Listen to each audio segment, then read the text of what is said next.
যদি ভালো লাগে সাবস্ক্রাইব করবেন, লাইক করবেন, কমেন্ট করবেন। ভাই শোনা শোনা, আমিও শুনি, লাইক করবো, কমেন্ট করবো, লাইভ করবো, সব করবো। শোনা আগে গানটা তো শোনা ভাই, শুনি তুই কিরকম গায়ক। ভালো লাগলে লাইকও করবো, কমেন্টও করবো, ইও করবো। শোনা শোনা, তাড়াতাড়ি শোনা।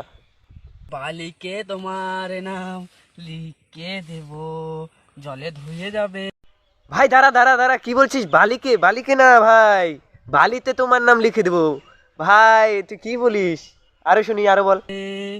জলে ধুয়ে যাবে, হৃদয়ে তোমার নাম লিখে দিব, বলে নাম হয়ে যাবে, বলে নাম হয়ে যাবে। ভাই দাঁড়া দাঁড়া, আবার ভুল হয়ে গেছে গানটাতে। বদনাম হয়ে যাবে, বলরাম না, বদনাম, ওটা বদনাম হবে। তুই কি বলছিস? বলরাম হয়ে যাবে, বলরাম হয়ে যাবে। ভাই এরকম গান করিস না। এখানে গান করছিস কর, কিন্তু কোনো স্টেজে গিয়ে গান করিস না। আমজনতার জুতোর ধুলো খেয়ে তুই মরে যাবি ভাই। ভিডিওটা কিরকম হলো? ভালো হলে লাইক করে দিও একটা, আর কমেন্ট, আর বলো ভাইটার গানটা কিরকম হলো।